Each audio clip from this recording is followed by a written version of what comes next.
तो विषय होता की जर आम्ही ख्रिस्त म्हटलेल्या खडकावर असू तर आम्ही पडणार, हलणार, आम्हाला धक्का लागणार नाही. मग आज का धक्के खातोय,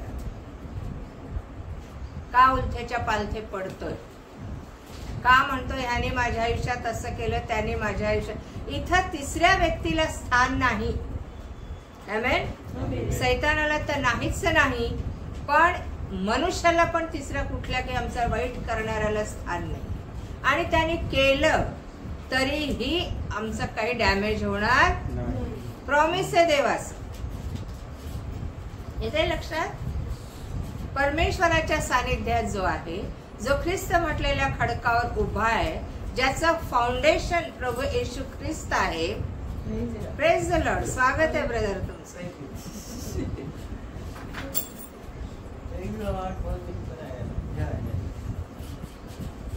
ज्याचा पायाच प्रभू येशू ख्रिस्त आहे, ज्याचा पाया प्रभू येशू ख्रिस्त आहे, तो डगमगणार नाही, तो हलणार नाही, तो बिथरणार नाही, तो हताश, निराश, उदास, टेन्शन, स्ट्रेस, काळजी, चिंता, लिंबा आले, पुंकर आली, मिरच्या आल्या, काही आम्हाला त्याचा परिणाम होणार. आलं लक्षात. मग आज ख्रिस्ती लोक हे ऐकून पण तुम्ही का नाही वागत. तो काही झालं की ह्याने असं केलं, काही झालं की त्याने तसं केलं, ह्याच्यामुळे. अरे तुझ्याच मुळे घडतंय. तुझं फाउंडेशन ख्रिस्त नाहीये, तुझा पाया ख्रिस्त नाही, तू विश्वासाच्या खडकावर उभा नाही. आमेन. म्हणून तुझा पाय घसर. पायाबरोबर काय घसरते मग? जीभ पण घसरते. हो ना. पाय वाकडा पडला की कुठून ऐक आवाज निघतो, तो जिभे. ओके नाही. सो सांगण्याचं तात्पर्य, गेल्या आठवड्यात आपण खूप काही शिकलो त्याच्यापासून. आणि कोणाकडे लिहिलेलं असेल तर त्यांनी ज्याला पाहिजे असेल त्याला द्या आणि लिहून घ्या. मेसेजेस जितके लिहाल तुम्हाला फायदेशीर होते. आमेन. युट्यूबला पण आहे. हा, टाकलंय का? हो. तर जरूर ऐका.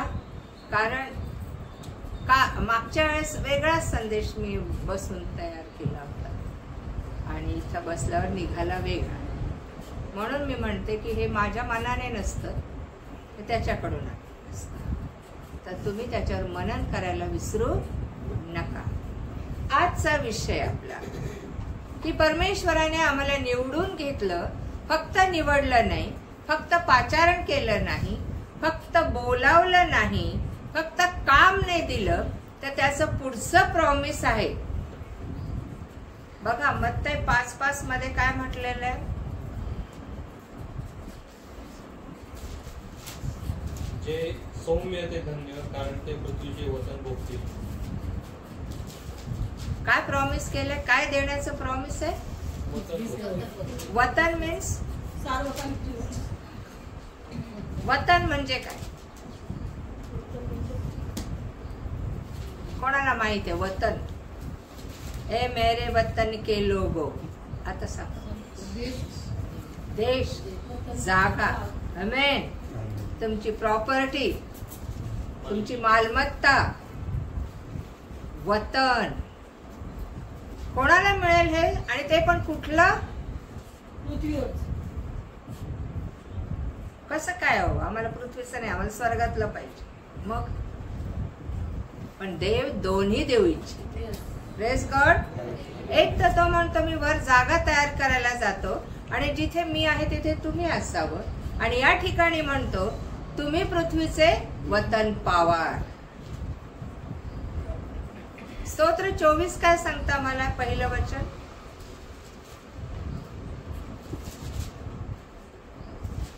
तुझ्याकडे बायबल नाही का? तू पण काढू शकतो. गौरवाचा राजा. पृथ्वी व तिच्यावरील सर्व काही परमेश्वराचे आहेत. जग व त्यात राहणारे परमेश्वराचे आहेत. Praise God. काय लिहिलेलं आहे? वचन वाचताना जीव वाचल्यासारखं वाचा. ते वचन आहे, सामर्थ्यशाली वचन आहे, पॉवरफुल आहे. तुमच्या मुखात ती पॉवर उतरून आली पाहिजे. आमेन. काय म्हटलेलं आहे? पृथ्वी आणि 30 वर्ष सर्व काही कोणाचं आहे? आणि जग व त्यात राहणारे परमेश्वराचे आहे. कोणाचं आहे? कोणाचं आहे? पृथ्वीवर कोण राहतं? कोणाचे आहोत? आमेन.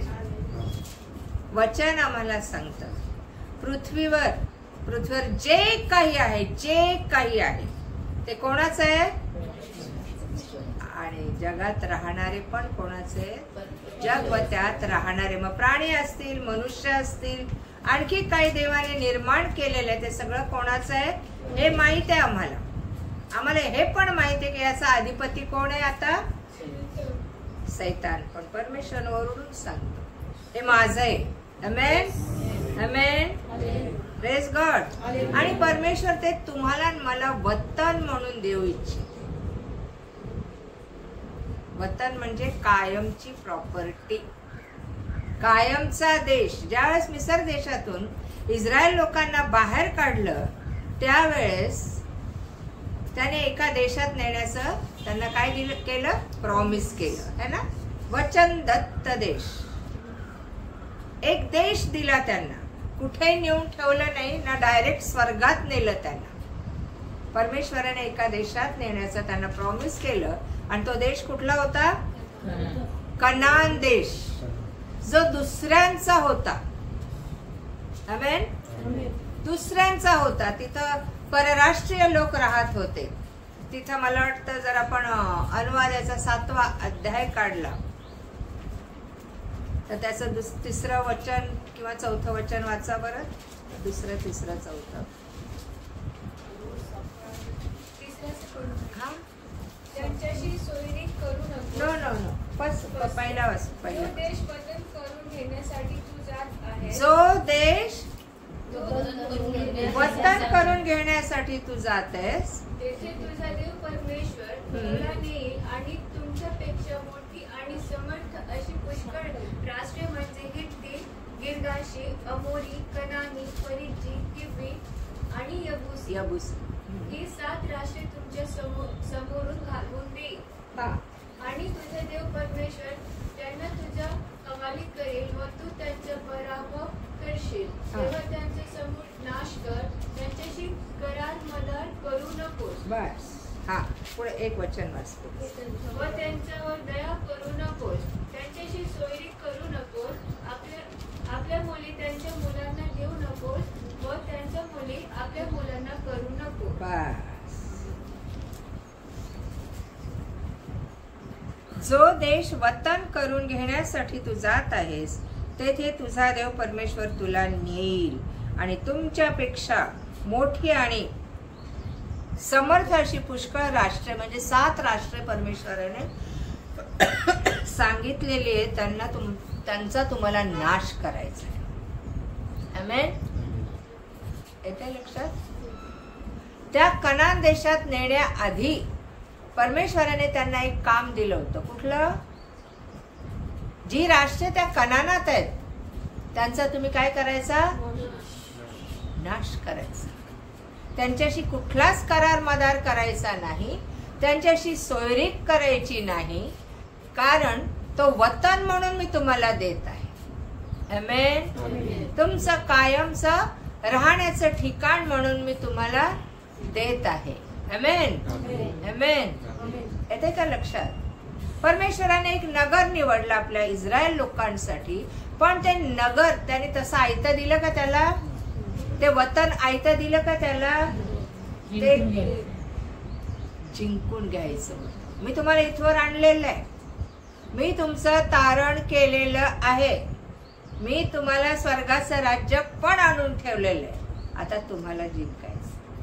Praise God. म्हणजे तुम्ही स्वर्गाचे आणि पृथ्वीचे वतनदार व्हाल. आमेन. येते लक्षात?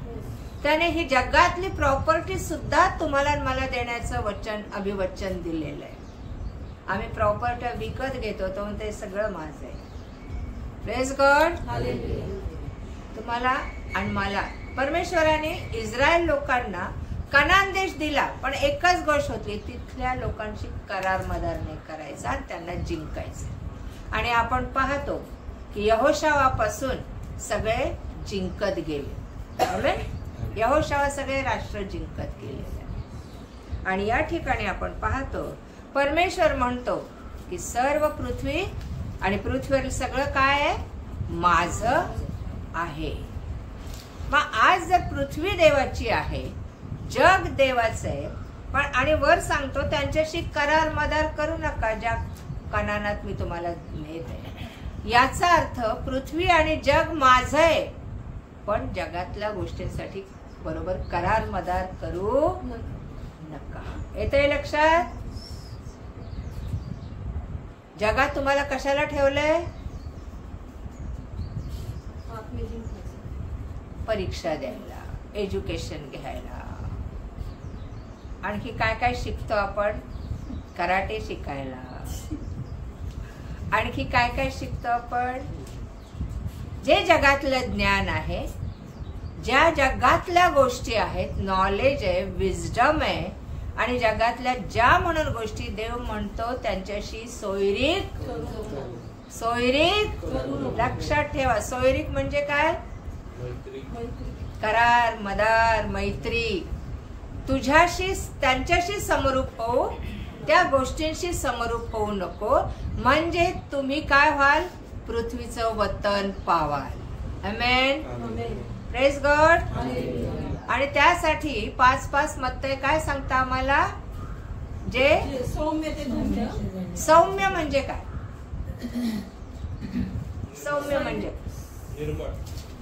निर्मळ, शांत स्वभाव. एक तरी दाखवा मला माझ्या सहित. निरुपद्रवी. आणखी साळसूद. आणखी सहनशील. आणखी नम्र. सौम्य याचा अर्थ ज्याच्यावर काही परिणाम होत नाही वाईटाचा. आमेन. आमेन. सौम्य म्हणजे काय? येशू कसा होता? सौम्य आणि लीन होता. आमेन. त्याचा जगातल्या कुठल्याही गोष्टीचा त्याच्यावर काय झाला नाही? दुष्परिणाम झाला नाही. आमेन. येते लक्षात की आम्ही आमच्यावर कशाचाही वाईटाचा परिणाम होत नाही, कारण मनाने कसे आहोत आम्ही? सौम्य आणि लीन असणं गरजेचं आहे. आणि त्याला पृथ्वीचं काय मिळणार आहे?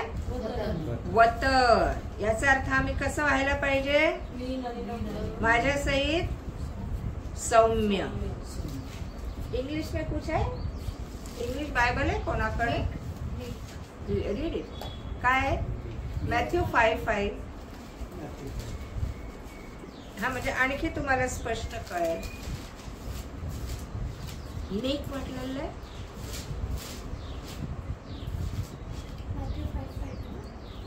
Happy are those who are humble.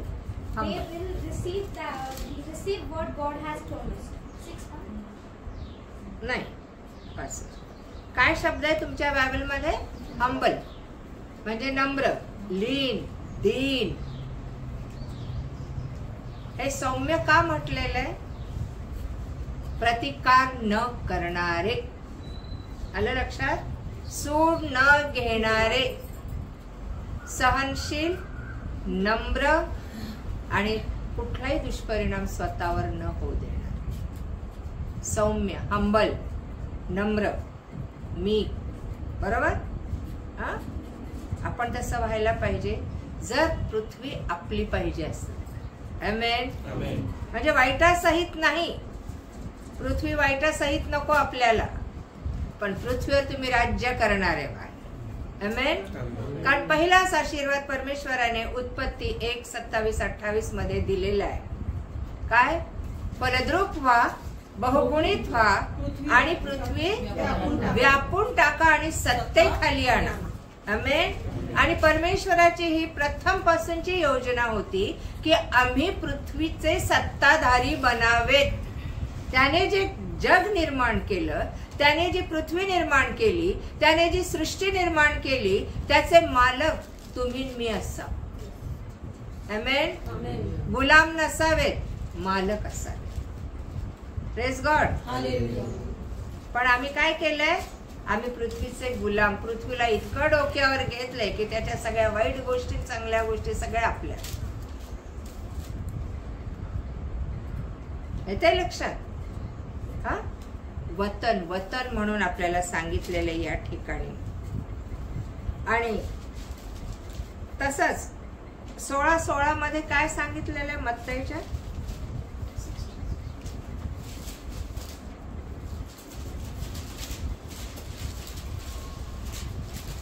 Simon पेत्राने उत्तर दिले, आपण ख्रिस्त जिवंत देवाचे पुत्र आहात. सॉरी, मी काहीतरी चुकले. हा, आपण जिवंत देवाचे काय आहात? पुत्र आहात. सॉरी, 16:16 ने 19:16 म्हणते. नंतर पहा, एक जण येऊन त्याला म्हणाला, उत्तम गुरुजी, मला सर्वकालिक जीवन वतन मिळावे म्हणून कोणते चांगले काम करावे? तो त्याला म्हणाला, मला उत्तम का म्हणतोस? उत्तम असं एकच आहे.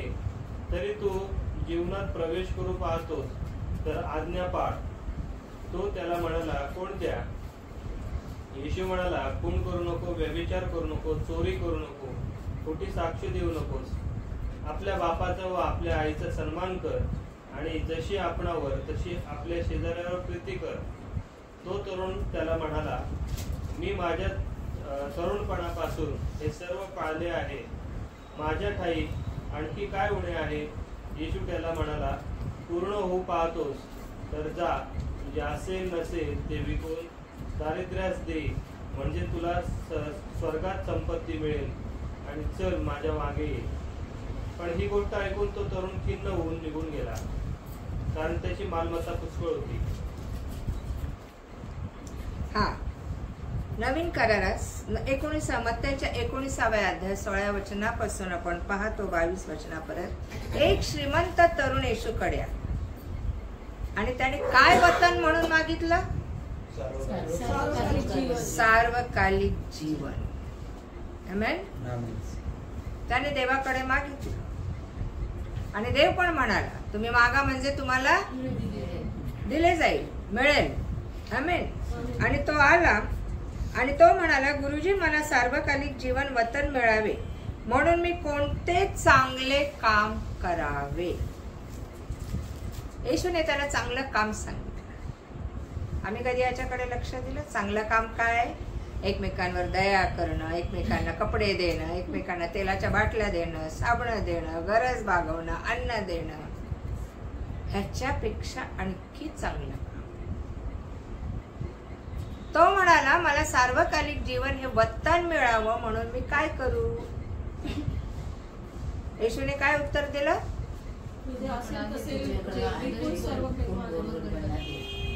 परत नीट वाचा.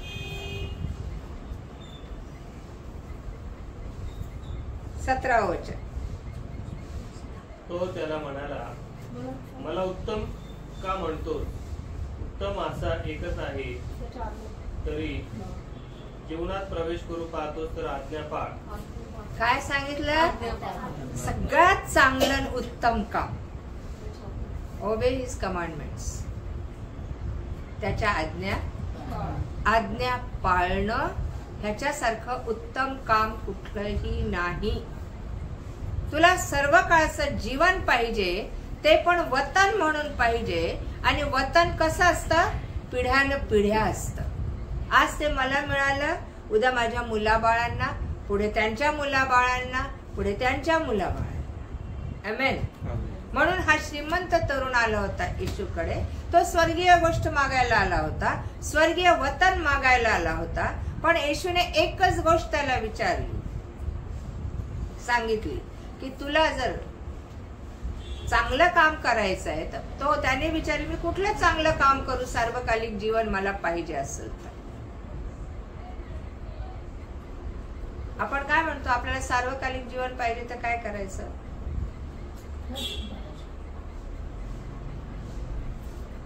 योहान 6:46 मध्ये काय किंवा 48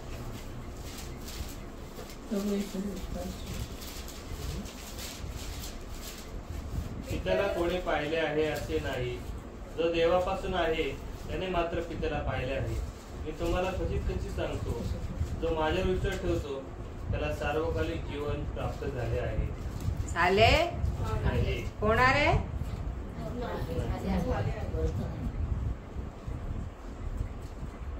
हा श्रीमंत माणूस धार्मिक होता, नीतिमान होता, कारण त्याने पुढे साक्ष दिली की मी सगळ्या आज्ञा पाळलेल्या आहेत. बरोबर?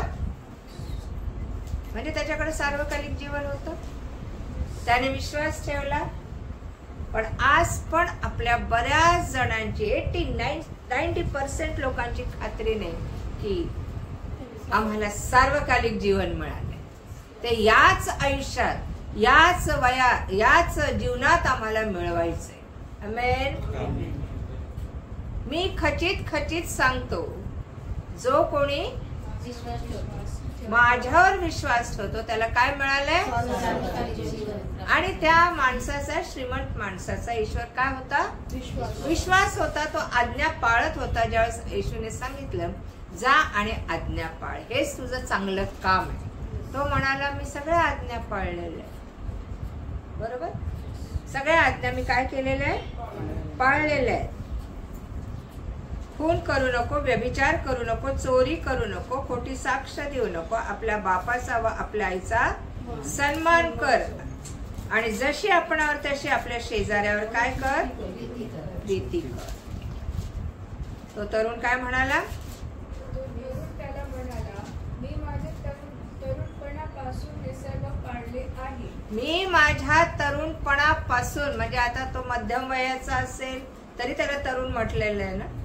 हा, एका तरुणाने प्रश्न केला, माझ्या तरुणपणापासून मी आज्ञा पाळली आणि मला आता काय पाहिजे? ते सार्वकालिक जीवन वतन म्हणून पाहिजे, मला माझी प्रॉपर्टी म्हणून पाहिजे, माझी मालमत्ता म्हणून पाहिजे. आमेन. आणि तो काय म्हणतो? तो तरुण त्याला म्हणाला मी सर्व पाळले आहे, माझ्या ठाई अजून काय उणे आहे? हा प्रश्न आहे त्याच्या ठाई. त्याला वाटलं मी परिपूर्ण आहे, मी आज्ञा पालन केलंय, मी वचन वाचतो, मी नियमशास्त्र पाळतो, मी परिपूर्ण आहे, अजून माझ्यात काय होते? येशू काय म्हणाला?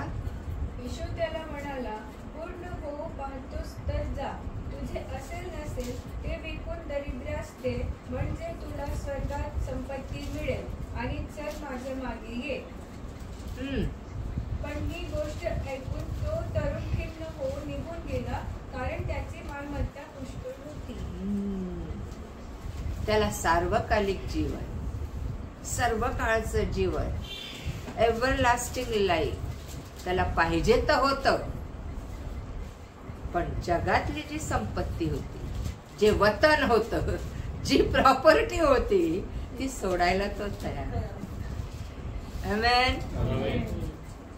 त्याचं धन पुष्कळ होतं, त्याची मालमत्ता पुष्कळ होती, तो खूप श्रीमंत होता. येशू त्याला काय सोडायला सांगत होता? धन, त्याचं जगातलं धन नाही.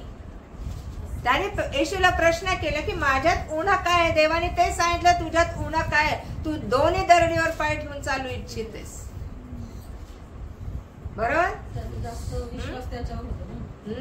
त्याचा जगातल्या धनावर जास्त विश्वास होता, जगातल्या मालमत्तेवर, वतनावर जास्त विश्वास होता, आणि तो स्वर्गातलं वतन मागत होता. तीच आपली परिस्थिती. येशू एका ठिकाणी म्हणतो जो कोणी माझ्या मागे येऊ पाहतो त्याने काय करावं?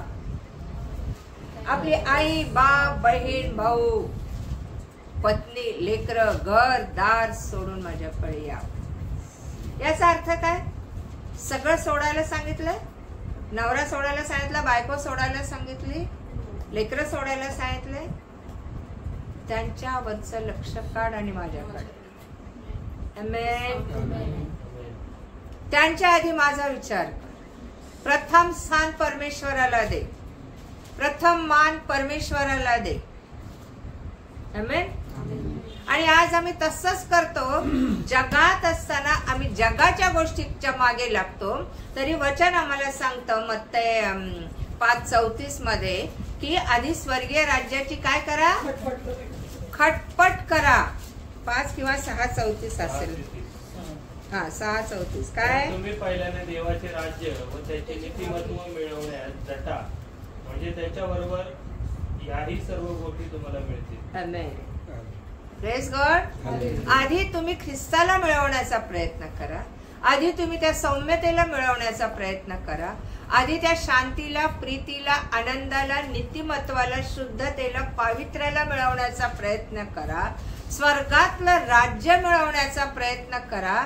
आणि जेव्हा तुम्हाला ते मिळेल, ते वतन मिळेल, तुम्हाला पृथ्वीवरचं पण वतन. तुम्हाला ते मिळवण्याची खटपट करायची गरज. कारण जे भूतलावर आहे, जे काही पृथ्वीवर आणि जगामध्ये, ते सगळं माझं आहे. आमेन. आणि जर आम्ही त्याची लेकरं आहोत, जर पुत्र आणि कन्या आहोत, तर ते कोणाचं आहे. किती लढतो आम्ही या गोष्टीसाठी. तो म्हणतो माझ्यात काय ऊण आहे, मला का सार्वकालिक जीवन मिळत नाही. आणि सार्वकालिक जीवन न मिळण्यामागचं कारण येशू सांगतो त्याला. पूर्ण होऊ पाहतोस तर तुला काय व्हायला पाहिजे, पूर्ण. आमेन. आमेन. अपूर्ण होऊन तू माझ्याकडे येऊ नको. अर्ध्या हळकुंडात पिवळा होऊन येऊ नको. मला तू पूर्ण पाहिजे. Praise God. पूर्ण होऊ पाहतोस तर. मी आज्ञा पाळल्या ना देव बाप्पा, माझ्यात काय ऊण आहे. पूर्ण होऊ पाहतोस तर काय म्हटलेलं आहे पुढे, तुझं जे काही असेल नसेल ते दरिद्रांना विक. तो म्हणाला का माझ्याकडे आण, माझ्या भांडारात आणून टाक, सगळे दशमांश आण. तो म्हणाला गोर गरिबांना दे. गरीब आणि दरिद्री देवाच्या दृष्टीने अगदीच लाचार किंवा जगातले दरिद्री नाहीत, आध्यात्मिक दरिद्री, आध्यात्मिक गरीब. येतंय लक्षात. तुझा पैसा त्यांच्यावर खर्च कर, त्यांना देवाचा मार्ग दाखव, त्यांना शिक्षण दे. आमेन. येते का लक्षात. पण त्या माणसाला ते कळलं. आज्ञा नुसत्या पाळणं म्हणजे ज्ञान आलं अशातला भाग नाही. येशू काय बोलतोय तर त्याच्याकडे आमचं लक्ष करायचं. त्याला ते वतन म्हणून पाहिजे होतं सार्वकालिक जीवन. आणि येशू द्यायला तयार होता. जगातली ही गोष्ट सोड, मी तुला स्वर्गातलं सार्वकालिक जीवन वतन म्हणून देतो. पिढ्यान पिढ्या देतो. त्याला ती संधी होती त्या माणसाला. आमेन. पण त्याने ती गमावली. कारण काय दिलं, कारण त्याची मालमत्ता पुष्कळ होती. आणि पण ही गोष्ट ऐकून तो तरुण खिन्न होऊन निघून गेला, कारण त्याची मालमत्ता पुष्कळशी होती. खिन्न झाला तो. त्याला वाईट वाटलं, दुःखी झाला, कष्टी झाला. अरे देव, मला जगातलं सगळं विकायला.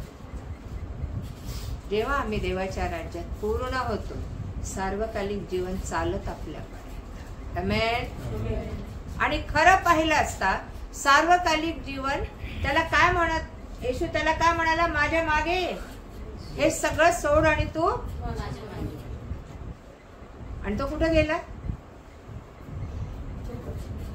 आज्ञा पाळली काय. आणि सगळ्यात शेवटली आज्ञा काय, 10 आज्ञांपैकी 10 आज्ञांपैकी शेवटली आज्ञा काय. मी तुम्हाला 10 आज्ञा पाठ करायला सांगितलं. कशाचाही लोभ, कशाचाही. आमेन. आम्हाला आहे का कशाचा लोभ.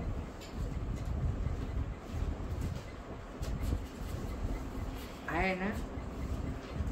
आणि ते मला प्रश्न त्या दिवशी विचारला गेला नाही का, एक प्रश्न मॅडमने विचारला, मी आता नाही सांगत. लोभ म्हणजे हवीशी वाटणारी गोष्ट. आमेन. तो माणूस खिन्न होऊन, कष्टी होऊन, दुःखी होऊन निघून गेला जेव्हा येशू त्याला म्हणत होता माझ्या मागे ये, चल. आज्ञा पाळली का त्याने? त्याचा लोभ कशावर होता? वास्तविक ते सार्वकालिक जीवन त्याला बोलवत होतं माझ्या मागे. आमेन. येशू सार्वकालिक जीवन, आणि ते त्याला म्हणत होतं सगळं सोड आणि ये माझ्या मागे. तुला पूर्ण व्हायचंय ना, तुला परफेक्ट व्हायचंय ना, मग तुझं सगळं सोड आणि माझं सगळं घे. कारण मी तुला वतन म्हणून ते देणार आहे, पिढ्यान पिढ्या ते देणार. आमेन. समझ में आया कुछ? माझी ज्याच्यावर भिजतंय जगातल्या गोष्टींवर, माझा ज्याच्यावर लोभ आहे, जी गोष्ट मला त्याच्यापेक्षा आवडते ती तात्कालिक आहे, ती तात्पुरती आहे, ती टेम्पररी आहे, तरी आम्ही त्याच्यावर खूप प्रेम करतो है ना. फेशियल कसं आहे, परमनंट आहे का?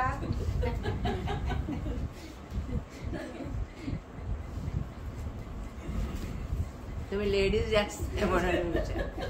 माझ्याकडे असे कॅन्डिडेट 1000 रुपये एक वेळेस खर्च करतात. हो. 2,000. मग ते परमनंट आहे का? कॅन्डिडेट घरचाच आहे का?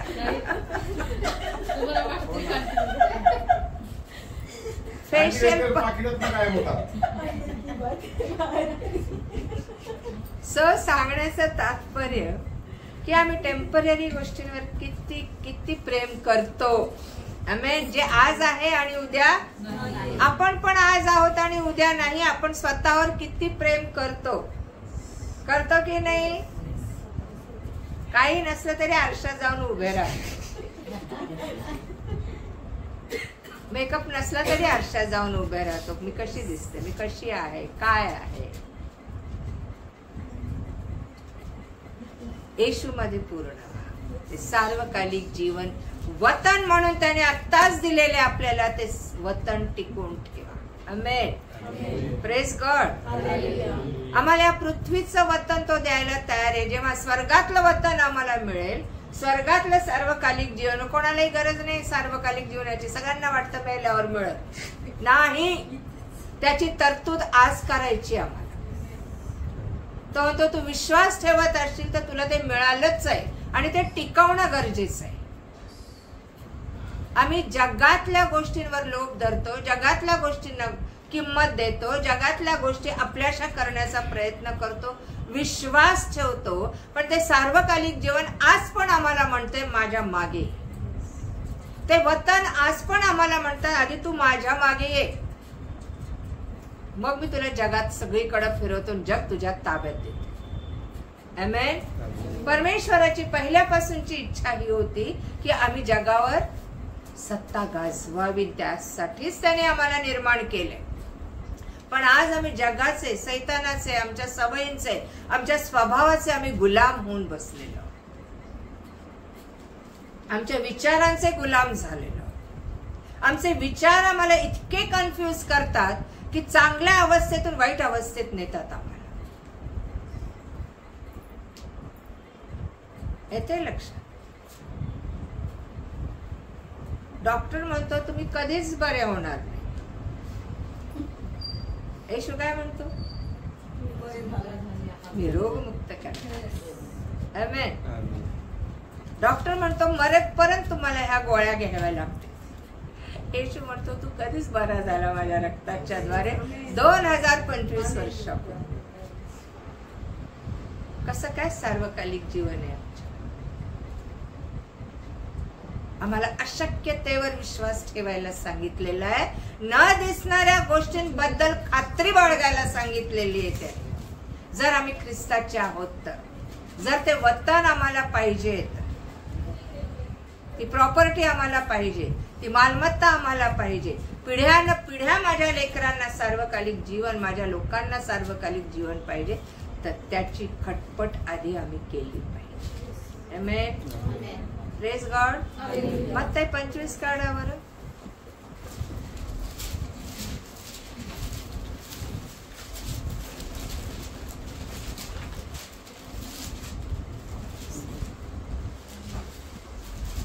31 पासून. न्यायाचा दिवस. जेव्हा मनुष्याचा पुत्र आपल्या वैभवाने सर्व देवदूतांसह येईल, तेव्हा तो आपल्या वैभवशाली राजासनावर बसेल. त्याच्या पुढे सर्व राष्ट्रे जमवली जातील. आणि जसे मेंढपाळ शेरडापासून मेंढरे वेगळी करीतो, तसे तो त्यास एकमेकांपासून वेगळे करेल. आणि मेंढरास तो आपल्या उजवीकडे व शेरडास डावीकडे ठेवी. तेव्हा राजा आपल्या उजवीकडच्यास म्हणेल, अहो माझ्या पित्याचे आशीर्वादित हो या, जे राज्य जगाच्या स्थापनेपासून तुम्हाकरिता सिद्ध केले आहे ते वतन घ्या. कारण मी भुकेला होतो तेव्हा तुम्ही मला खावयास दिले, तानेला होतो तेव्हा मला प्यावयास पाणी दिले, परका होतो तेव्हा मला घरात घेतले, उघडा होतो तेव्हा मला वस्त्र दिले, आजारी होतो तेव्हा माझ्या भेटीला आला, बंदी शाळेत होतो तेव्हा तुम्ही माझ्याकडे आला. त्यावेळेस नीतिमान त्याला उत्तर देतील की, प्रभूजी, आम्ही तुम्हाला केव्हा भुकेले पाहून खावयास दिले, केव्हा ताणेले पाहून प्यावयास दिले, तुम्हाला परके पाहून केव्हा घरात घेतले, उघडे पाहून केव्हा वस्त्र दिले, आणि तुम्हाला आजारी अथवा बंदी शाळेत पाहून केव्हा आम्ही तुमच्याकडे आलो. तेव्हा राजा त्यास उत्तर देईल, मी तुम्हास खचित सांगतो की ज्या अर्थी तुम्ही ह्या माझ्या कनिष्ठ बंधूंपैकी एकाला केले, त्या अर्थी ते मला केले आहे. काय सांगितलंय 34 वचन. तेव्हा राजा आपल्या उजवीकडच्यांना म्हणेल. उजवीकडे कोण बसलेले आणि डावीकडे शेरडे. तेव्हा राजा आपल्या उजवीकडच्यास म्हणेल, अहो माझ्या पित्याचे आशीर्वादित हो या. आमेन. मेंढरे काय करतात? का मेंढरांना तो उजवीकडे घेतो?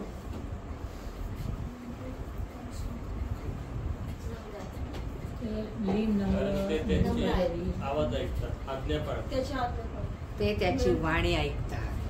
आमेन. तो काय म्हणतो त्याच्याकडे त्या मेंढरांचं पूर्ण लक्ष असतं.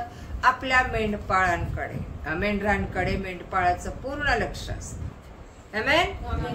आमेन. काय म्हणतो? माझी मेंढर माझी वाणी ऐकतात. आणि येशूच्या दृष्टीने, परमेश्वराच्या दृष्टीने आम्ही त्याचं ऐकणं खूप गरजेचं आहे. Praise God. ऐकणं म्हणजे आता तुम्ही म्हणाल की तो कुठे बोलत आहे आमच्याशी? तो वचनातून रोज बोलतो तुमच्याशी. आज पण तो बोलला. पृथ्वी आणि पृथ्वीवरलं सगळं काही माझं आहे. आमेन. Praise God. ही पृथ्वी तो तुम्हाला मला द्यायला आलेला आहे. Praise God. तो वधस्तंभावर गेला पित्याशी पुन्हा समेट करायला, पुन्हा पृथ्वीचं वतन आम्हाला द्यायला, पुन्हा सार्वकालिक जीवन वतन द्यायला तो आला या जगात. त्याने तो समेट घडवून आणला पित्याशी, पुन्हा त्याचे पुत्र बनवण्याचं, त्याच्याशी नातं जोडण्याचं, त्याच्या कुटुंबात प्रवेश करण्याची संधी आणि समेट घडवून आणलाय. त्याने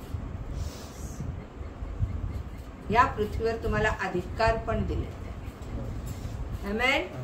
तर तुम्ही मी गुलाम होऊन राहावं, कोणाच्या अधीन राहावं असं नाही सांगितलं त्याने. सैतानाच्या दूतांच्या, आजार दुखण्याच्या, सगळ्या व्याधी पीडा विकारांच्या किती मर्या येऊ दे, तुमच्यावर असर व्हायला नको, कारण तुम्ही ख्रिस्त म्हटलेल्या खडकावर उभे आहात. Praise God. इकडनं वारा आला की आम्ही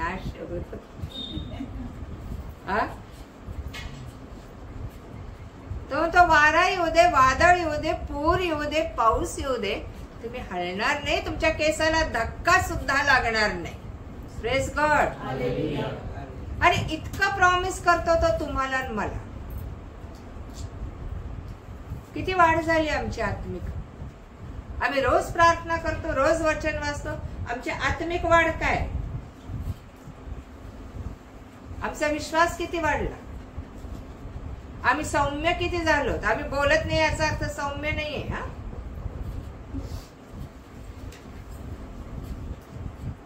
मौन धरणाऱ्यालाही लोक शहाणा म्हणतात, कमी बोलतात. आज सुरेश ब्रदर काहीच बोलत नाही. आमेन. जो मौन धरून राहतो त्यालाही लोक म्हणतात शहाणा, नाही का?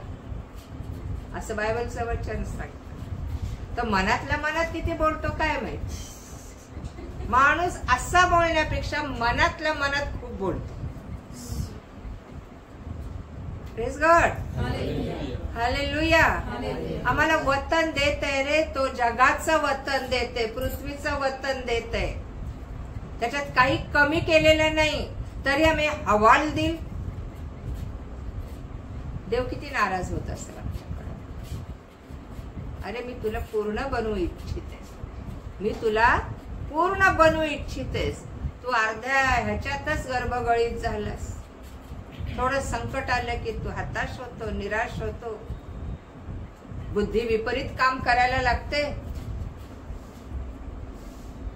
कुठे माझा आत्मा, कुठे माझं ज्ञान, कुठे माझं जीवन, कुठे माझं पावित्र्य, शुद्धता, कुठे आहेत या सगळ्या गोष्टी ज्या मी तुला दिल्यात या जगावर सत्ता गाजवण्यासाठी? कुठे आहेत माझे अधिकार? आणि ते सगळे वतन म्हणून मला दिलेले, पिढ्यान पिढ्या त्या गोष्टी मला परमेश्वराने दिलेल्या आहेत.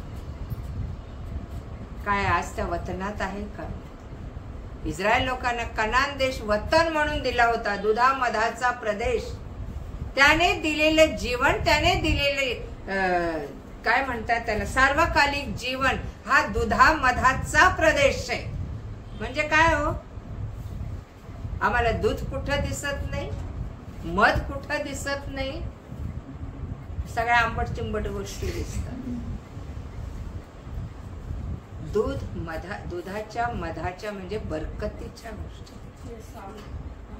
आशीर्वादाच्या गोष्टी दिलेल्या. तुला काही उणं पडणार नाही. आमेन. तो म्हणतो माझी मेंढरं माझी वाणी ऐकतात आणि ती माझ्या मागे येतात. येशू मेंढपाळ आहे, उत्तम मेंढपाळ. मला वाटतं योहान 10 मध्ये तो सगळा मेंढपाळ, उत्तम मेंढपाळ, हो ना?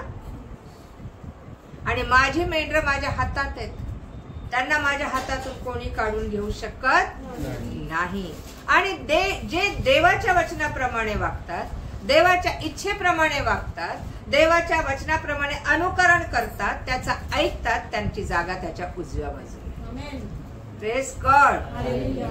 त्याची उजवी बाजू फार साधी सरळ नाही.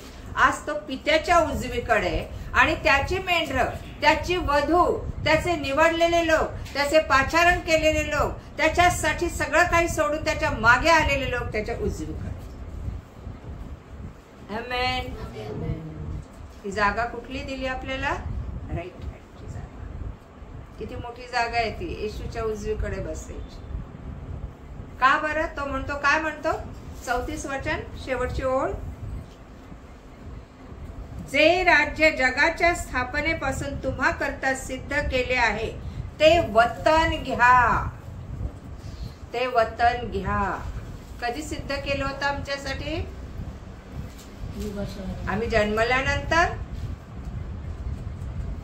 जगाच्या स्थापने, जगही स्थापलं नव्हतं तेव्हा आम्ही कुठे होतो? सांगा ना. जग स्थापन करण्यापूर्वी आम्ही कुठे होतो? आम्ही आलो कुठून?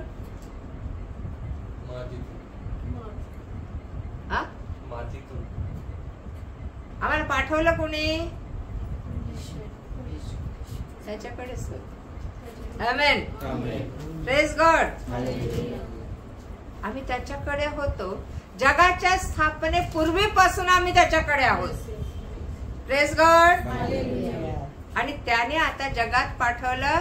काबड कष्ट करायला नाही पाठवलं, धामधूम करायला नाही पाठवलं, हताश निराश व्हायला नाही पाठवलं, जगावर राज्य करायला पाठवलं. सगळं ताब्यात घ्या. कसं घ्यायचं?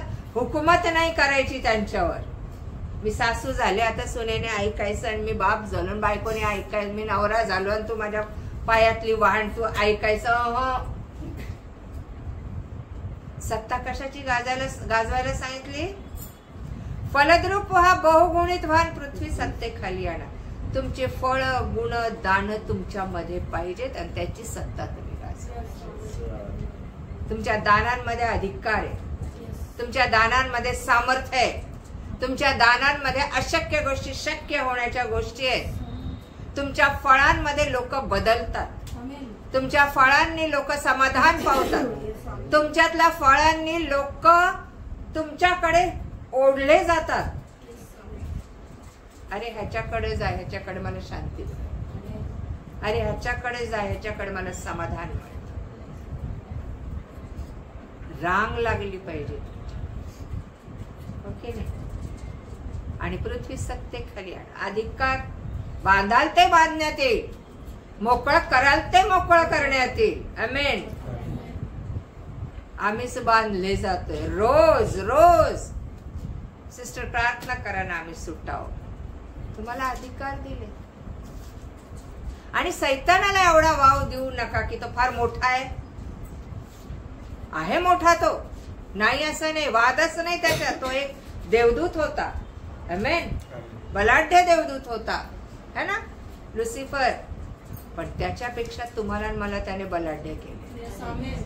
हालेलुया. त्याच्या हातातून काढून त्याने त्या सैतानाच्या ताब्यातून आम्हाला काढलं. त्या सैतानाला पायाखाली ठेवलं. आता तो काय त्याने परवानगी दिल्याशिवाय तो आमच्याकडे येणार. Praise God. काय म्हटलेले, का त्याने म्हटलेले, कारण काय सांगितलेले 25व्या अध्यायात, का आम्हाला जगाच्या स्थापनेपूर्वीपासून जे वतन सिद्ध केले ते घ्या म्हटलेले. कारण मी भुकेला होतो तेव्हा तुम्ही मला खायला. आता ते म्हणतात आम्ही कधी तुला भुकेले पाहिलं. 5 भाकरीन 2 मासे दिले तेव्हाही खाल्ल्या नाहीस तू. कधी भुकेला होतो येशू? कधी भुकेलास? कधी ऐकले? येशू रडला, येशू झोपला, येशू पायी चालला, येशूला भूक लागली. एका ठिकाणी आहे कधी अंजिराच्या झाडाकडे. त्या अंजिराच्या झाडाकडे आलं तर असं म्हटलं त्याला भूक लागली तेव्हा तो अंजिराच्या झाडाकडे गेला आणि त्याने तिथं पाहिलं. पानांनी डवरलेलं होतं, हिरवी गार पानं होती, परंतु त्याने शोधलं, त्याला फळ मिळालं. तशी तुमची माझी अवस्था.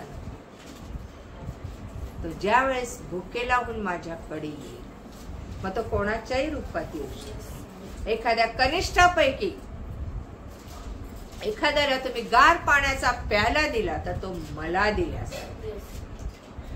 तुम्ही गरीबाला केलं. गरीब म्हणजे गरीब नाही जगातले. आत्ताचा गरीब तुमच्यापेक्षा श्रीमंत आहे. भिकारी म्हटलं तरी जा निगडीच्या चौकात गाड्यात येतात भिकारी लोक. 2 तास भीक मागतात, गल्ला भरून जातात. तुमच्या माझ्यापेक्षा श्रीमंत आहेत जगातले लोक. अलाबास्त्र कुपी घेऊन ती ज्यावेळेस आली येशूच्या पायाला ती कुपी फोडून तिने लावलं त्यावेळेस येशू काय म्हणाला? यहुदा काय म्हणाला?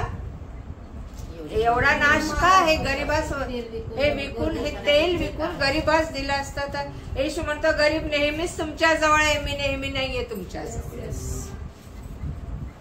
भुकेला म्हणजे आध्यात्मिक भुकेला, आध्यात्मिक तहानेला, आध्यात्मिक निराश्रित, आध्यात्मिक उघडा, ज्याला तारणाची वस्त्र नाहीत, आज त्याला तुम्ही ती घाला.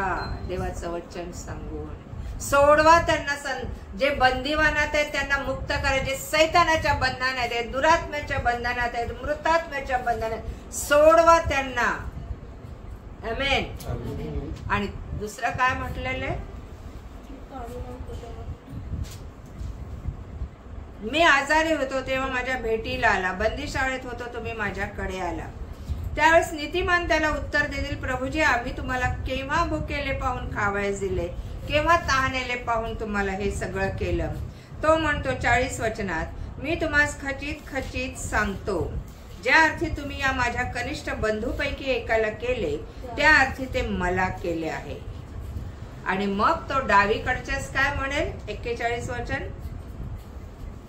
मग डावीकडच्यांनाही तो म्हणेल, अहो शापग्रस्त हो, माझ्याकडून निघा, आणि सैतान व त्याचे दूत यांच्यासाठी जो सार्वकालिक अग्नी सिद्ध केला आहे त्यात जा. हे काम किती महत्वाचं आहे.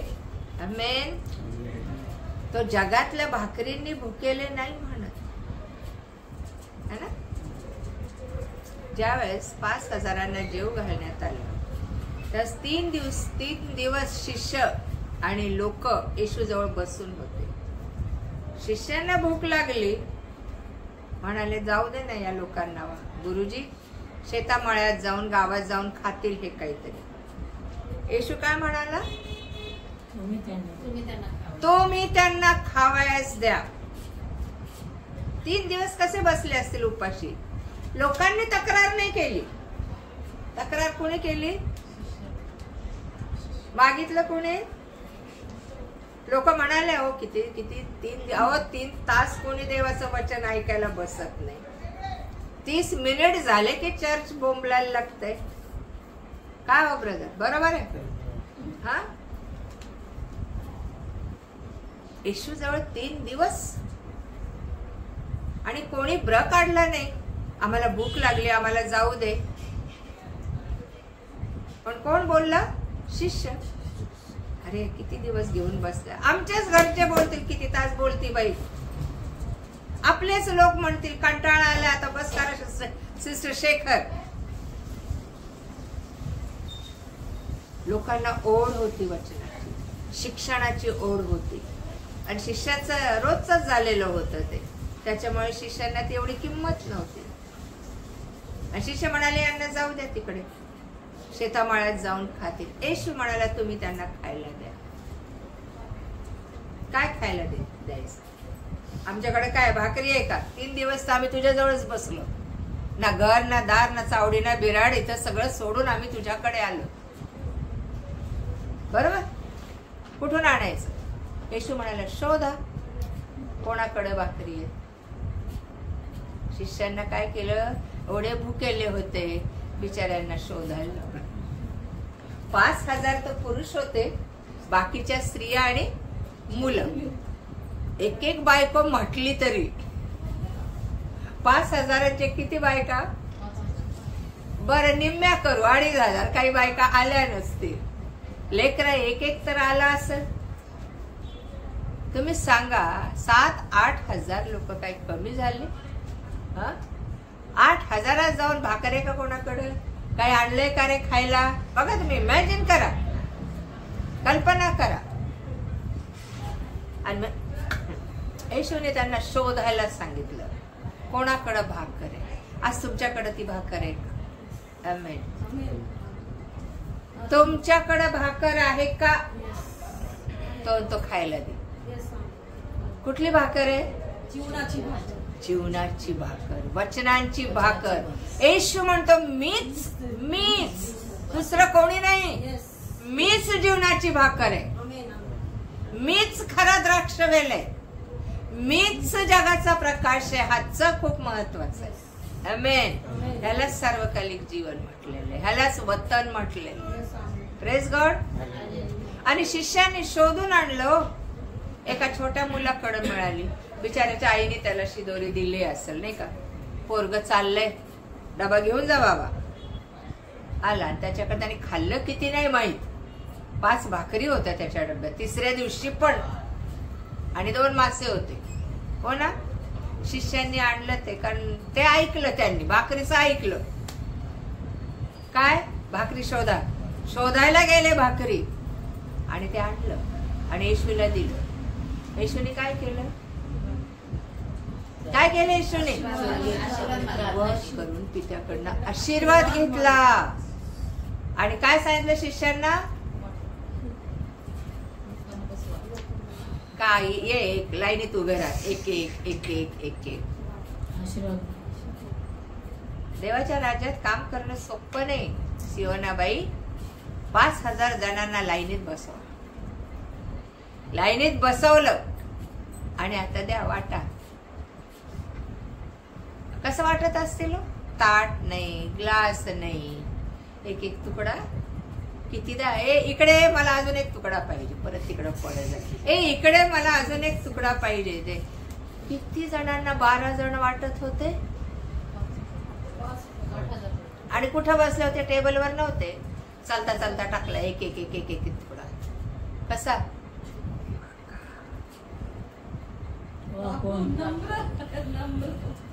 नम्र हा भाग वेगळा. माझा कंबर मोडला असतो. मनातल्या मनात की याला काय आहे की नाही. एक तर भुकेने जीव कासावीस झालाय, एक तर शोधायला सांगितलं, त्याच्यात 1-2 तास गेले असतील. आता वाढायला सांगितले आणि वाढलं.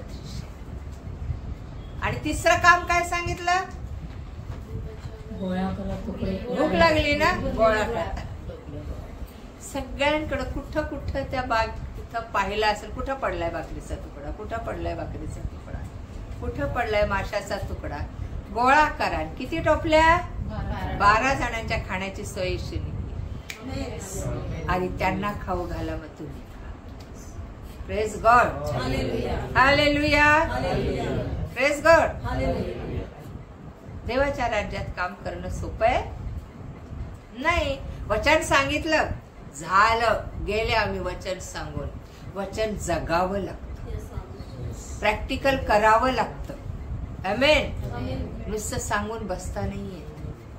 तो कुठल्या कुठल्या मार्गातून तुम्हाला नेईल सांगता नाही. आमेन. Praise God. का ते उजवीकडे बसले मेंढर? पण माझी मेंढर माझी वाणी ऐकतात आणि मी सांगतो ते करतात. त्यांना सार्वकालिक जीवन. Praise God. प्रेषित 26:18 काय? 26वा अध्याय 18व वचन. मी तुला त्यांच्याकडे पाठवतो यासाठी की त्यांनी अंधारातून उजेडाकडे व शैतानाच्या अधिकारातून देवाकडे वळावे, म्हणून तू त्यांचे डोळे उघडावेस आणि त्यांना पापांची क्षमा व्हावी व माझ्यावरील विश्वासाने पवित्र झालेल्या लोकांमध्ये वचन मिळावे.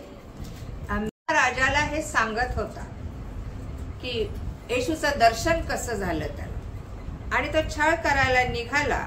तेव्हा हे राजा वाटेवर 2 प्रहरी सूर्याच्या तेजापेक्षा प्रखर असा प्रकाश आकाशातून माझ्या व माझ्या बरोबर चालणाऱ्या माणसांच्या भोवती चकाकताना मी पाहिला. तेव्हा मी जमिनीवर पडलो आणि इतक्यात इब्री भाषेत माझ्या बरोबर बोलताना मी अशी वाणी ऐकली की, शौला शौला माझा छळ का करतोस.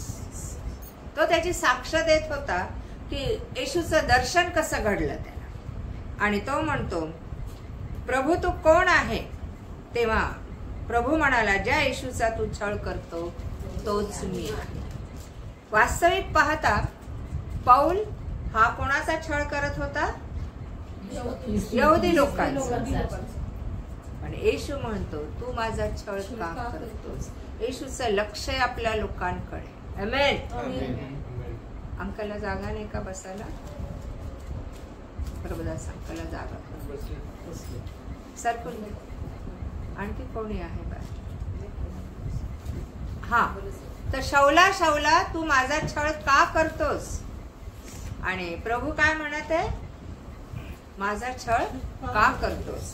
आणि परमेश्वर त्याच्याबद्दल म्हणतो, उठ, आपल्या पायावर उभा राहा, कारण मी तुला एवढ्यासाठी दर्शन दिले की तू जे माझ्याविषयी पाहिले आणि ज्या बाबत मी तुला दर्शन देणार आहे त्याचा सेवक आणि साक्ष तुला नेमावे.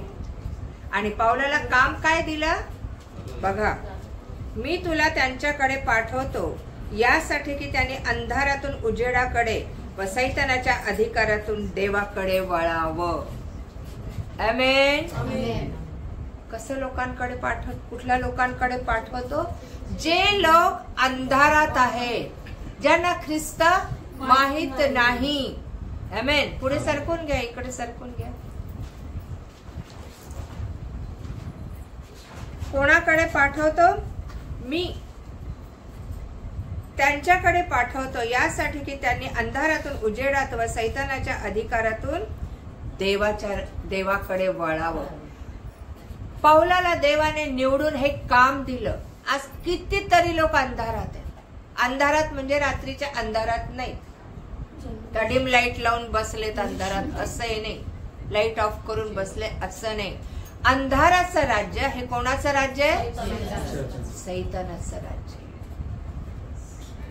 पण येशूने आम्हाला सैतानाच्या राज्यातून काढून प्रकाशात आणलं. आमेन. आज तो म्हणतो तुम्ही कोण आहात? जगाचा प्रकाश आहात. तुम्ही प्रकाशाची प्रजा आहात.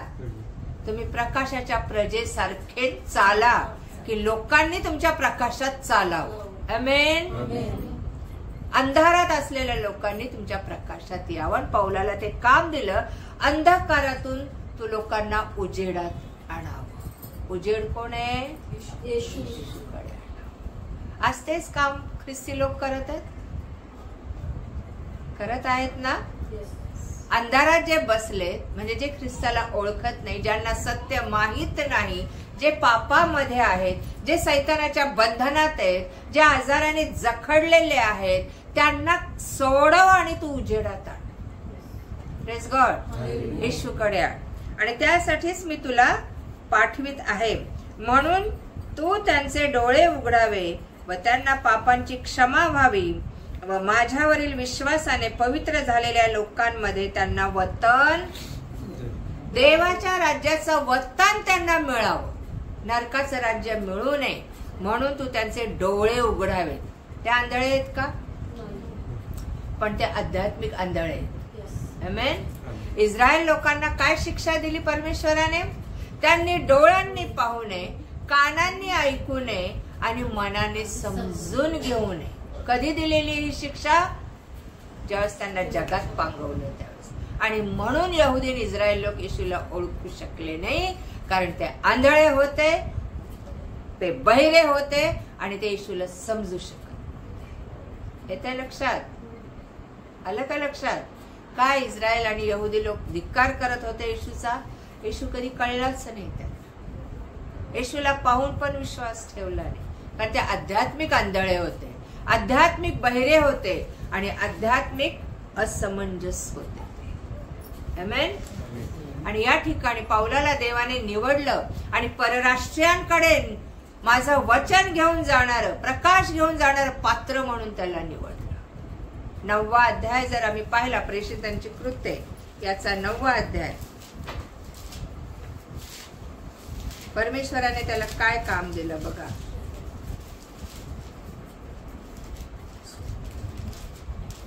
15 वचन.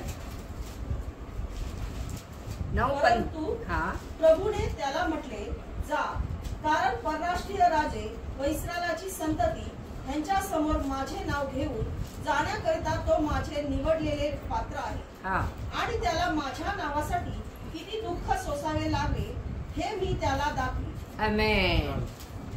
Praise God. म्हणून ख्रिस्ती लोकांचा छळ करू नका. येशू म्हणतो त्याला माझ्या नावाने किती दुःख सहन करावं लागेल हे पण मी त्याला दाखवीन. आणि परराष्ट्रीयांकडे आणि इस्रायल लोकांकडे माझे नाव घेऊन जाणार हे माझं पात्र आहे. Praise God. आणि इथे पण काय म्हटलेलं आहे? कशासाठी त्यांचे डोळे उघडावेत आणि त्यांना पापांची क्षमा व्हावी, तर माझ्यावरील विश्वासाने पवित्र झालेल्या लोकांमध्ये त्यांना वतन मिळावं, वारसा हक्क मिळावा, मालमत्ता मिळावी, जागा मिळावी, प्रॉपर्टी मिळावी. देवाची इच्छा आहे आम्हाला स्वर्गाच्या राज्य हे वतन म्हणून. आमेन. म्हणजे आमच्या लेकरा बाळांपर्यंत ते जातात, ते आशीर्वाद पिढ्यान पिढ्या जातात ते वतन.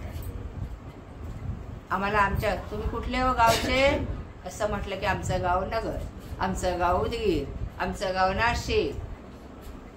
म्हणा ना कधी आमचं गाव. त्याने वतन म्हणून दिलेलं आहे तुम्हाला मला. आमेन. ते नाही निघत. जगातल्या गोष्टी पटकन तोंडातून निघतात. कुठले हो तुम्ही?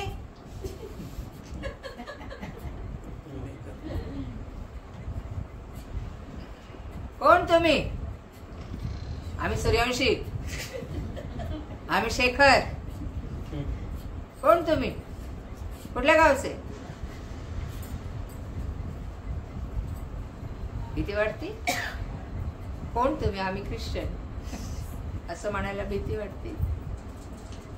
तो बाप म्हणता ना त्याला, तो बाप आहे आमचा. त्या बापाचं नाव गाव काही नाही हो. Hallelujah, praise God. त्या लोकांचे तू डोळे उघडावेस, कारण ते आंधळे आहेत, इस्रायल आणि परराष्ट्रीय.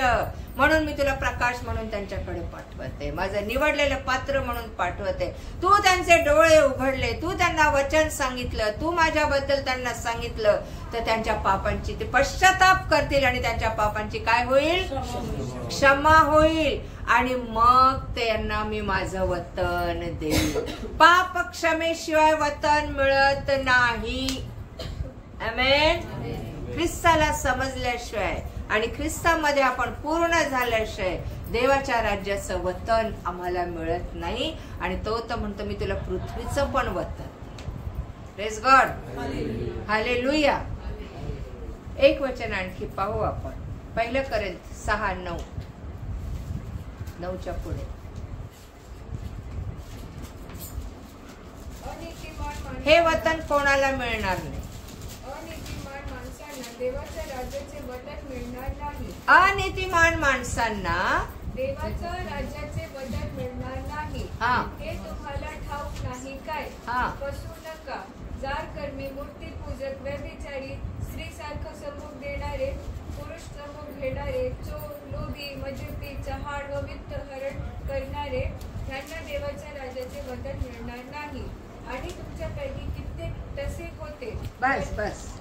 कोणाकोणाला देवाच्या राज्याचं वतन मिळणार नाही. बघा आपण इथं कुठं बसतो का. 1 कोरिंथीकरास पत्र 6वा अध्याय 9 ते 10.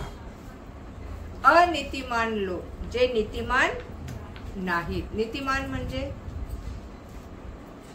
सत्याने चालणारे, नीतीने चालणारे, कुठेही कॉम्प्रोमाइज न करणारे देवाच्या वचनाशी. अनितिमान माणसांना देवाच्या राज्याचे वतन तुम्हाला आम्हाला तर नाहीच, आमच्या पिढ्यांनाही मिळणार. आलं लक्षात. फसू नका. जार कर्मी, मूर्तीपूजक, व्यभिचारी, स्त्री सारखा संभोग देणारे, पुरुष संभोग घेणारे, चोर, लोभी, मद्यपी, चहाड व वित्तहरण करणारे यांना देवाच्या राज्याचे वतन मिळणार नाही. याच्यापैकी आपण कोणी आहोत? याच्यापैकी आपल्यात काही आहे का? घरी गेल्यावर परत वाचा. लोकांचं नाही पण स्वतःचं परीक्षण करू. अशा लोकांना देवाच्या राज्याचं वतन ना पृथ्वीवर ना स्वर्गात मिळणार नाही. तसंच आपण पाहू की गलातीकरास पत्र याचा 5वा अध्याय आणि 20 ते 22. देहाची कर्मे तर उघड आहेत. देहाची कर्मे तर उघड आहेत.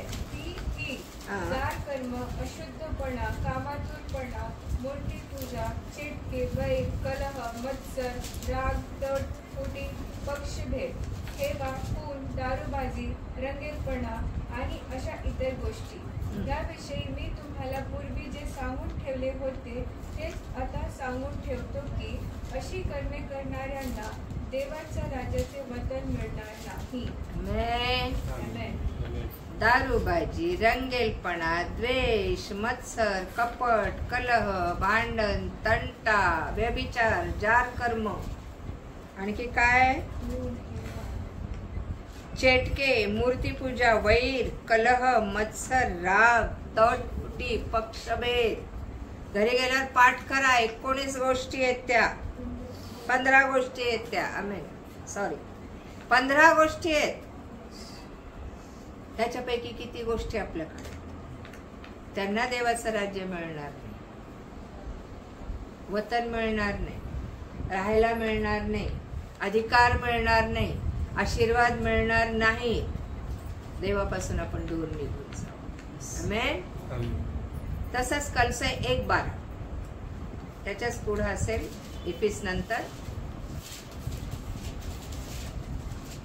आणि त्यामुळे तुम्हाला प्रकाशातील पवित्र जनांच्या वचनाचे विभागी जोगे केले त्या पित्याची तुम्ही उपकार स्तुती करावी. त्याने आपल्या अंधाराच्या सत्तेतून काढून आपल्या प्रिय पुत्राच्या राज्यात आणून ठेवले. त्या पुत्राच्या ठायी त्याच्या रक्ताच्या द्वारे खंडणी भरून प्राप्त केलेली मुक्ती म्हणजे अरे 1:12 आणि ज्याने हा ते पूर्ण वाचलं का त्याने? Yes, हा yes. ओके. आणि ज्याने तुम्हाला प्रकाशातील पवित्र जनांच्या वतनाचे विभागी होण्याजोगे केले त्या पित्याची तुम्ही उपकार स्तुती करावी. देवाने तुम्हाला मोलाने विकत घेतलंय. येशूने तुम्हाला मोलाने विकत घेतलंय. स्वतःच्या रक्ताची, स्वतःच्या देहाची, स्वतःच्या जीवनाची खंडणी दिली. स्वर्गाच्या राज्याचा त्याग केला, देवत्व बाजूला ठेवलं आणि तुमच्या माझ्यासाठी पाप झाला. तो पापी नव्हता, त्याने पाप केलं नाही. कोणाची पाप घेतली त्याने स्वदेहावर? तुमची माझी हे आम्हाला तुम्हाला माहित आहे, तरी आम्ही पाप करतो. खूप पाप करतो. त्यावेळेस आठवत नाही तो आम्हाला. दुखणं आलं, प्रॉब्लेम आला की कोण आठवतो मग? त्याने किती मोठं दिव्य अद्भुत कार्य केलेलं आहे. कायमची तुमची माझी सुटका केलेली आहे त्या दुष्ट सैतानाच्या, मृत्यूच्या आणि पापाच्या बंधनातून. आज आम्ही कुठे आहोत आणि कशासाठी केली? कशासाठी केली? ज्याने तुम्हाला प्रकाशातील पवित्र जनांच्या वतनाचे विभागी होण्याजोगे केले. त्याची इच्छाने आम्ही अंधारात खितपत पडावं, नरकात नाश व्हावा आमचा. आम्ही पापात मुळे मरण हे वेतन आम्हाला मिळावं, त्याची इच्छा ही नव्हती. म्हणून त्याने फार फार मोठी किंमत मोजलेली की आम्ही त्या प्रकाशातील पवित्र जनांच्या वतनाचे विभागी व्हावे,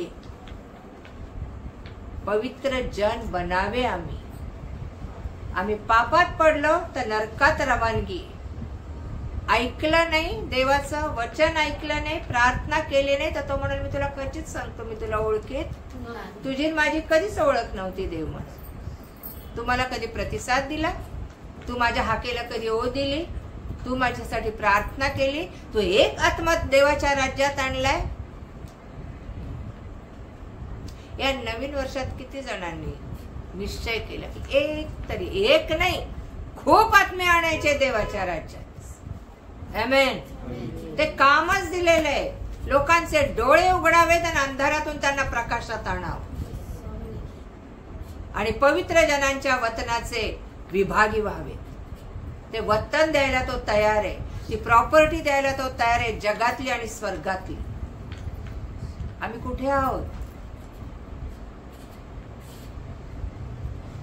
कसे जिंकणार लोक? याचा हिशेब तो घेणार. मी तुला आत्मे जिंकण्यासाठी लागणाऱ्या सगळ्या गोष्टींचा पुरवठा केला. आमेन. सामर्थ्य दिला, पवित्र आत्मा दिला, अधिकार दिला आणि तुला भरोसा ठेवून, तुझ्यावर भरोसा ठेवून मी बाहेर पाठवलं, जगात पाठवलं. देवाने जर आमच्यावर काम सोपवलंय तर त्याचा विश्वास आहे आमच्यावर की आम्ही ते करू. आमेन. आज त्याचं वतन आहे का आमच्याकडे? बरीच वचन आहेत. शेवटलं वचन कलसे 3 मध्ये बघू आपण काय लिहिलेलं आहे. कलसे याचा 3रा अध्याय. हा असेल काहीतरी वचन, बघा बरं.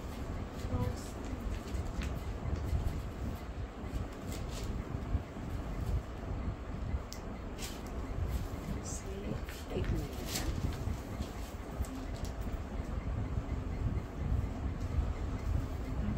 आता काय वाचलं आपण? कलसे 1:12 ना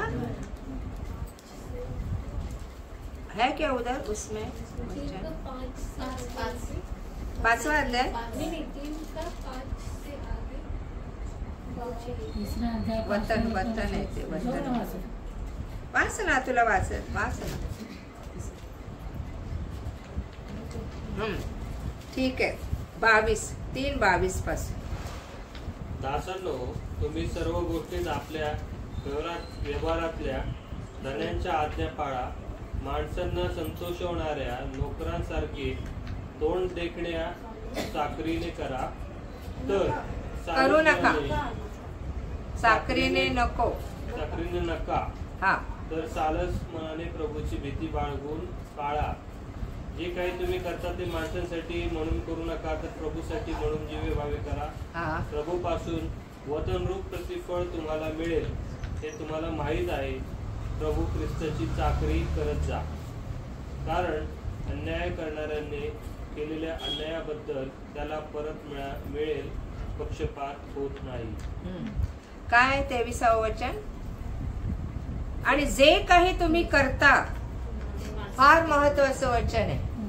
वाचा परत मोठ्याने, सगळ्यांनी वाचा. आणि जे काही तुम्ही करिता ते माणसासाठी म्हणून करू नका, तर प्रभूसाठी म्हणून जीवे भावे करा. हा. म्हणून प्रभू वासून वतनरूप प्रतिफळ तुम्हाला मिळेल हे तुम्हाला माहीत आहे. प्रभू ख्रिस्ताची चाकरी करीत जा. आमेन. वतन रूप प्रतिफळ केव्हा?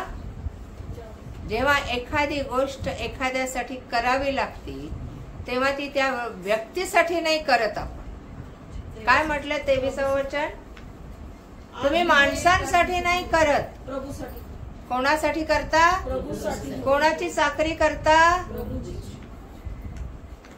आमेन. आमेन. आमेन. फार महत्वाचं वचन आहे. मी का करू तिचं, है ना? ती व्यक्ती कशी आहे कशी नाही याचं मोजमाप आपल्याला नाही करायचं. तुम्हाला काय सांगितलंय की आणि जे काही तुम्ही करता ते माणसासाठी म्हणून करू नका. दासांनो, तुम्ही आपल्या धन्याच्या अधीन पण राहा, चाकरी करा, कारण तुम्ही देवाची चाकरी करता असं म्हणून करा. आमेन.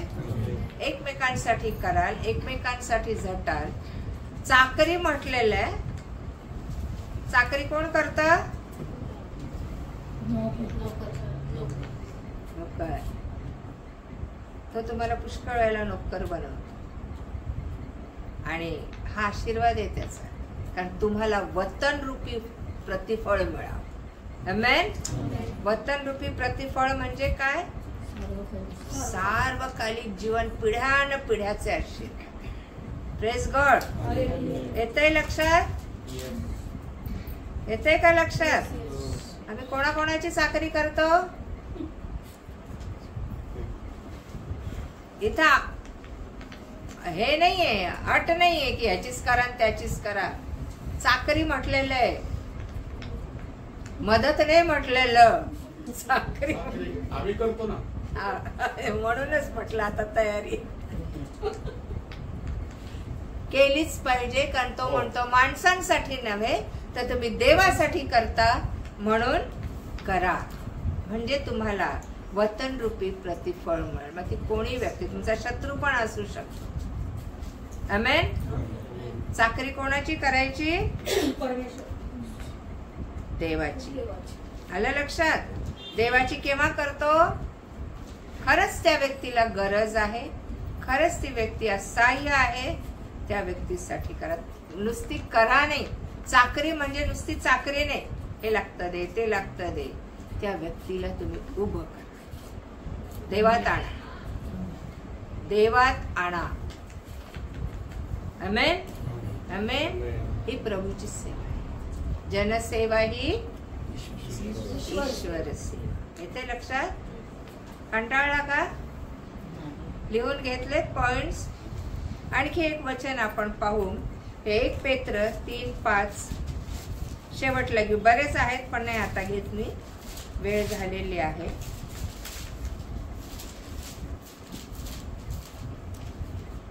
कारण याप्रमाणे पूर्वी देवावर आशा ठेवणाऱ्या पवित्र स्त्रिया नाही, सॉरी, 8 पासून ख्रिस्तनिष्ठ मनुष्यांना शोभणारी सहानुभूती. शेवटी तुम्ही सर्व एक चित्त, समसुखदुःखी, बंधुप्रेम करणारे, कनवाळू, व नम्र मनाचे व्हा. वाईटाबद्दल वाईट, निंदेबद्दल निंदा असे करू नका, तर उलट आशीर्वाद द्या. कारण आशीर्वाद हे वतन मिळण्यासाठी तुम्हाला पाचारण करण्यात आले आहे. आमेन. Praise God. आणखी एक वतन सांगितलं, कुठलं? आशीर्वाद. आशीर्वाद हे वतन आहे, ते मिळवण्यासाठी तुम्हाला पाचारण करण्यात आलेलं आहे. तर तुम्ही ते मिळवून घेणं गरजेचं आहे. आमेन. काय म्हटलेलं आहे 8व्या वचनापासून? कसं पाहिजे आपण? शेवटी तुम्ही सर्व एक चित्त, समसुख दुःखी, बंधू प्रेम करणारे, कनवाळू व नम्र मनाचे व्हा. आमेन. पुढे वाईटाबद्दल वाईट करू नका, कारण तो म्हणतो सूड घेणारा मी आहे, तुम्ही सूड घेऊ नका. मग तो जो सूड घेईल तो तुम्हाला मला बघवणार पण नाही. येतंय लक्षात? वाईटाबद्दल वाईट, तुमचं कुणीही वाईट केलेलं असेल, ही देवाची योजना आहे की तुम्ही तिथं किती सहनशील आहात. तुम्ही ह्या सगळ्या गोष्टी आपण शिकतो, लेसन्स आहेत देवाचे आपल्याला. कोणी आपलं वाईट केलं तर आपण काय करतो? काय करतो? बोला ना. वाईट करतो. शाप देऊन मोकळे होता की नाही? कारण आपण आशीर्वाद दिले तर आशीर्वाद आपल्याकडे येतील, शाप दिले तर शाप आपल्याकडे येतील. हे ध्यानात ठेव. तू सांगतो ते ऐका. येते लक्षात? तुम्ही बोलाल त्याप्रमाणे. आशीर्वाद हे वतन मिळवण्यासाठी तुम्हाला पाचारण केलंय. आमेन. तुम्हाला स्वतःला आशीर्वाद पाहिजे तर आधी दुसऱ्यांना आशीर्वाद द्या. भले ती व्यक्ती किती वाईट आहे, किती पापी आहे, याचं मोजमाप तुम्हाला मला नाही करायचं, ह्याचा न्याय तुम्हाला मला नाही करायचा. आमेन. तुम्हाला जे चांगलं करता येईल त्या व्यक्तीसाठी ते तुम्ही करायचं, कारण येशूने माझ्यासाठी चांगलं केलं. येशूने उत्तम गोष्टी केल्या. मी पापी, मी शत्रू असताना, मी अपराधी असताना, त्याच्या विरुद्ध वागत असताना तो माझ्यासाठी त्याने अद्भुत आणि चांगल्या गोष्टी केलेल्या आहेत. तीच गोष्ट त्याने आपल्याला शिकवली. आमेन. कोणी तुमच्या विरुद्ध जाऊ द्या, आम्हाला सहन नाही होत, नाही का? बोलू नका त्या व्यक्ती बरोबर, पण सूड उगवू नका, वाईट मनात ठेवू नका, कारण त्याचे शाप आम्हाला लागतात. बरोबर आहे? सो प्रभू या ठिकाणी आपल्याला सांगते की आशीर्वाद हे वतन मिळवण्यासाठी तुम्हाला काय केलंय? निवडले, बोलवले, पाचारण केले. वाईटाबद्दल वाईट, निंदेबद्दल निंदा असे करू नका, उलट आशीर्वाद द्या. शक्य आहे का? त्या व्यक्तीने माझं एवढं वाईट केलं, एवढं नुकसान केलं, तिला आशीर्वाद देव बघून घेईल. ते देव बघल तर बघल ना, तू का बघ?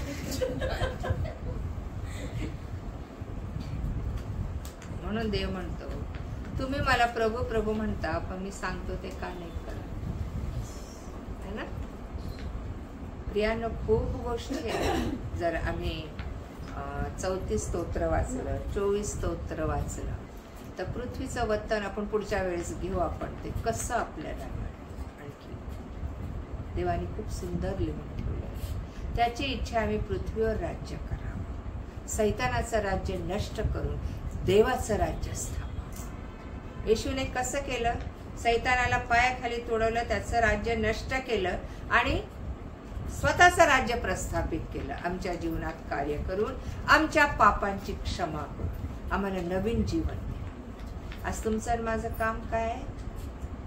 काय काम आहे? वैयक्तिक काय काम आहे? आणि किती जण ते काम करतात? पावलाला निवडलं, काय सांगितलं? अंधारातून लोकांना उजेडात आणण्यासाठी माझा निवडलेलं पात्र आहे. त्यांचे डोळे उघडावे, नाही का? आणि त्यांना पापांची क्षमा मिळावी. लोकांना पापांची क्षमा मिळावी यासाठी आम्ही धडपडायचंय.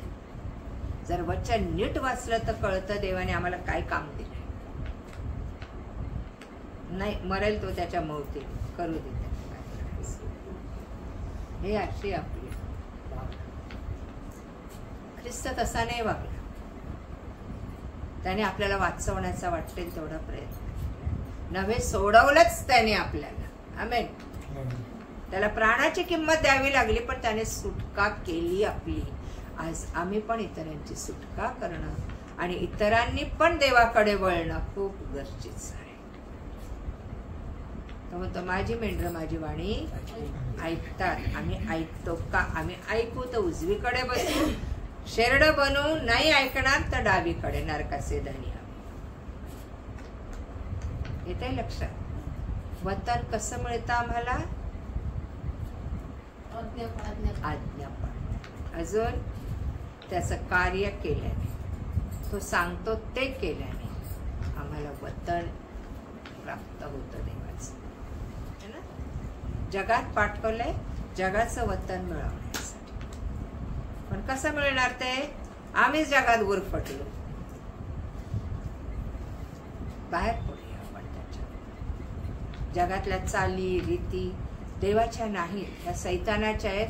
इतके मोह आमच्या समोर आहेत, इतके अट्रॅक्शन्स आमच्या समोर आहेत की आम्ही आमच्या डोळ्यापुढून ते काढू शकत नाही. येते लक्षात? आपण मोबाईलला जास्त वेळ देतो का देवाच्या वचनात? देवाला. मोबाईल मधून देवाच्या गोष्टी. तो काय म्हणतो? तू स्वतः माझ्याकडे, तू ये माझ्याकडे, माझ्याशी सहभागिता कर. है ना? मोबाईल मधनं टीव्ही वरनं आम्ही मेसेज ऐकतो, तो भाग वेगळा. लोकांना ऐकण्यापेक्षा तो म्हणतो तू माझा ऐक. डायरेक्ट आहे माझ्याकडे. तो मार्ग त्याने मोकळा करून दिलेला आहे. जितकं दुसऱ्यांचं ऐकतो तितकं त्याचं ऐकतो का? तो डायरेक्ट बोलतो ते. फार महत्वाची गोष्ट आहे. त्याला तुम्हाला काहीतरी सांगायचंय म्हणून त्याला त्याच्याकडे जायचंय. तुम्ही मी त्याच्याकडे गेलो नाही तर त्याचा निरोप कसा कळणार आम्हाला? तो बोलू इच्छिते आमच्या बरोबर, तो आम्हाला काम देऊ इच्छिते. जसा तो पौलाशी बोलला, पेत्राशी बोलला, योहानाशी बोलला, पात्मस बेटावर येऊन योहानाशी बोलला. आमेन. तुम्ही मी कधी वेळ देणार त्याला? उगीच तो पात्मस बेटावर होता का कैदेत? काय कारण होतं? तो सुवार्थ सांगत होता. परंतु परमेश्वराने त्याला पात्मस बेटावर जाऊ दिलं ना, कारण तो तिथं गेला म्हणून देव त्याला भेटला. आमेन. एकांत हवाय त्याला. मग तुम्ही तुरुंगात असा तो तिथं भेटेल तुम्हाला. तुम्ही जगाच्या पाठीवर कुठेही असा तो तिथे येऊन भेटेल तुम्हाला. पण त्याची सहभागिता खूप गरजेची. आपण आपला वेळ कशात घालवतो? ठीक आहे ना, लोकांकडनं पण ऐकायला मिळतं बऱ्याच चांगल्या गोष्टी, पण त्याचं डायरेक्ट त्याचं कधी ऐकणार? आपली सहभागिता कशी होणार त्याच्यात? तो बोलतो ना, तो मार्ग दाखवतो, तो वचन सांगतो. आज एवढी वचनं तुम्हाला सांगितलं. कधी वाटलं का त्याचं वतन मिळवून घ्यावं? या पृथ्वीवर आम्ही कशासाठी आहोत? कशासाठी? लहानचं मोठं व्हा, शिका, नोकरी धंदा मिळाले तर करा, चांगली पोस्ट मिळाली तर करा, लग्न करा, लेकरं प्रसवा, म्हातारे व्हा, आयुष्यभर दगदग सोसा आणि मरा. काय केलं मी जगात येऊन? या जगाला बदलवण्याचं काम तुम्हाला वाईटाचं चांगलं करायचं. जिथं जाल ना, मी असं नाही म्हणत लगेच बायबल उघडा आणि ख्रिस्ताबद्दल सांगा. देव संधी देतो तुम्हाला. जिथं कुठं जाल आपोआप देवाचं नाव तो बरोबर सिच्युएशन तयार करतो की तुम्ही तिथे स्वार्थ असाल. आमेन. येते लक्षात? फार मोठं मिशन तुम्हाला मला दिलं, जे मिशन येशूने इथे येऊन केलं. तो मरावं लागलं तरी विश्वासू राहा, म्हणजे मी काय देईन तुला? सार्वकालिक जीवनाचा मुकुट. जीवनाचा मुकुट दे. आमेन. Praise God. देवाने वतन दिलेलं आहे, पृथ्वीचे वतन पावन. पृथ्वी तुम्हाला फक्त कावड कष्ट करायला नाही दिलेली, पृथ्वी राज्य करायला दिलेली आहे. पुढच्या वेळेस पाहू आपण पृथ्वीवर राज्य कसं करायचं. आमेन. थांबूया आपण.